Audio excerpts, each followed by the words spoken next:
आज दोपहर 2:30 बजे प्रेस कॉन्फ्रेंस होगी। त्रिपुरा, मेघालय, नागालैंड के चुनाव की तारीखों का ऐलान इसमें संभव है। तो दोपहर 2:30 बजे चुनाव आयोग की प्रेस कॉन्फ्रेंस। आज चुनाव आयोग प्रेस कॉन्फ्रेंस करने वाला है। आगामी चुनावों की घोषणा इस प्रेस कॉन्फ्रेंस में होगी। त्रिपुरा, मेघालय और नागालैंड में चुनाव की तारीखों का ऐलान चुनाव आयोग की तरफ से होगा। तो दोपहर 2:30 बजे चुनाव आयोग की प्रेस कॉन्फ्रेंस। इस वक्त की बड़ी खबर, चुनाव आयोग की प्रेस कॉन्फ्रेंस दोपहर 2:30 बजे। त्रिपुरा, मेघालय और नागालैंड के चुनाव की तारीखों का ऐलान प्रेस कॉन्फ्रेंस के दौरान होगा। तो ये अहम प्रेस कॉन्फ्रेंस नॉर्थ ईस्ट के 3 राज्य त्रिपुरा, मेघालय और नागालैंड में चुनाव की क्या तारीखें होंगी, इन्हें लेकर ऐलान इस प्रेस कॉन्फ्रेंस में संभव है।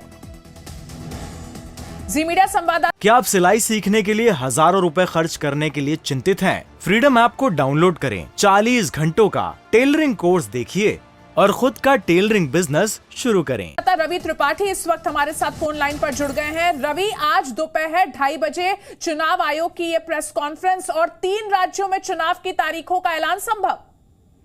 जी बिल्कुल बिल्कुल, 2:30 बजे चुनाव आयोग की जो प्रेस कॉन्फ्रेंस है वो इसी निमित्त बुलाई गई है कि इसमें 3 राज्य त्रिपुरा, मेघालय और नागालैंड, तीनों राज्यों में विधानसभा चुनाव होने हैं। उसके तारीख का ऐलान आज किया जाएगा। और अभी हाल में ही इसी रविवार को चुनाव आयोग का जो दौरा था तीनों राज्यों का वो समाप्त हुआ है। और मान के चलिए कि अब जल्द ही यानी कि फरवरी के महीने में 30 दिन का टाइम चुनाव आयोग लेता है। तो फरवरी के आखिरी महीने में ये चुनाव तीनों राज्यों में होंगे। तीनों राज्यों के विधानसभाओं का कार्यकाल भी खत्म हो रहा है मार्च के महीने में।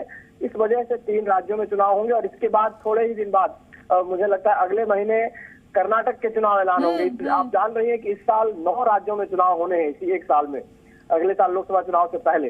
तो 9 राज्यों में से जो 3 राज्य हैं त्रिपुरा, मेघालय और नागालैंड, 3 राज्यों में अभी होंगे। अप्रैल महीने में जो होगा कर्नाटक का चुनाव होगा। और उसके बाद आखिर के महीने में आप ध्यान रखिए कि राजस्थान, छत्तीसगढ़ और मध्य प्रदेश का चुनाव होगा। साथ साथ आपको तेलंगाना का चुनाव होगा। इसके अलावा भी एक और राज्य नॉर्थ ईस्ट का है मिजोरम, उसमें भी चुनाव होना है। तो 9 राज्य जिनमें चुनाव होना है उसमें सबसे पहले चुनाव 3 राज्यों के लिए घोषित किया है चुनाव आयोग ने। 2:30 बजे प्रेस कॉन्फ्रेंस होगी और चुनाव आयोग इस प्रेस कॉन्फ्रेंस में तारीखों का ऐलान करेगा कि किस राज्य में किन किन चरणों में, 1 चरण 2 चरण के भी। नागालैंड आप जानती हैं सेंसिटिव स्टेट है। मेघालय में ज्यादा दिक्कत नहीं, लेकिन नागालैंड में थोड़ी दिक्कत होती है। तो नागालैंड और जो दूसरा स्टेट है उसमें कहीं ना कहीं थोड़ी दिक्कत होती है। त्रिपुरा में भी थोड़ा कहीं ना कहीं वायलेंस आप देखती रहती हैं, लेफ्ट और राइट का झगड़ा चलता है। तो उसको देखते हुए कहीं ना कहीं 1 से 2 चरणों में चुनाव कराया जा सकता है। बिल्कुल। और रवि, अगर हम चुनावी कैलेंडर की बात करें, जैसा कि आप भी बता रहे हैं, तो विधानसभा चुनावों के लिहाज से 2023 का साल काफी बिजी रहने वाला है। एक तो ये सेमीफाइनल के तौर पर है 2024 के लिए। बीजेपी की कार्यकारिणी की बैठक में इसको लेकर तो तैयारी है ही, और पार्टियों की अगर हम बात करें तो किस तरीके की तैयारी है? नहीं बिल्कुल, देखिए बीजेपी के अलावा अब कांग्रेस भी उसी तरह से तैयार है। और जो अलायंस पार्टनर्स है, जैसे कांग्रेस ने लेफ्ट के साथ त्रिपुरा में गठबंधन किया। देखिए अलायंस का मतलब है कि वहां उनको लगता है कि अगर अलायंस करके जाते हैं तो बीजेपी को हरा सकते हैं, बीजेपी को चुनौती दे सकते हैं। क्योंकि त्रिपुरा जैसे स्टेट में पिछली बार बीजेपी पहली बार चुनाव जीत कर आई थी और समथिंग मेजोरिटी के साथ आई थी। तो अलायंस बनने शुरू हो गए हैं। मेघालय में अब विपक्ष का अलायंस बन रहा है। कर्नाटक की बात करें तो कर्नाटक में कांग्रेस बिल्कुल आमने सामने की लड़ाई में होगी, जो अप्रैल महीने में चुनाव होगा।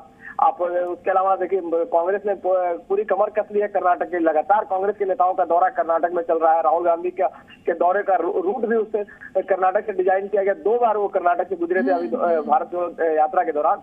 तो विपक्ष भी पूरी तैयारी कर रहा है। और सत्ता पक्ष की तरफ से कल आपने देखा प्रधानमंत्री ने कहा कि हर आदमी के पास जाना है, चुनाव के लिहाज से कमर कस लीजिए और हर आदमी के पास और गरीबों के पास जाके मिलना है, गरीबों से बातचीत करना है। क्योंकि राहुल गांधी ये बार बार मैसेज दे रहे हैं कि सरकार गरीबों के खिलाफ है, सिर्फ अमीरों की सरकार है।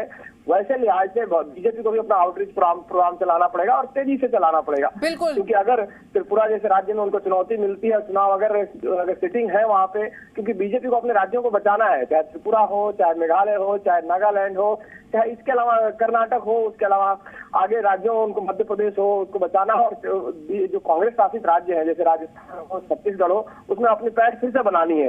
तो बड़ी चुनौती बीजेपी के लिए भी और कांग्रेस के लिए है कि अपने आप को रिवाइव करना है इसी 9 राज्यों के चुनाव। जी रवि, तो एक बड़ी चुनौती सभी पार्टियों के लिए, चाहे वो बीजेपी हो चाहे कांग्रेस हो, और इस बीच चुनाव आयोग के लिए भी ये एक बेहद व्यस्त साल होने वाला है। बहुत बहुत शुक्रिया आपका इस पूरी जानकारी के लिए। क्या आप सिलाई सीखने के लिए हजारों रुपए खर्च करने के लिए चिंतित हैं? फ्रीडम ऐप को डाउनलोड करें, 40 घंटों का टेलरिंग कोर्स देखिए और खुद का टेलरिंग बिजनेस शुरू करें।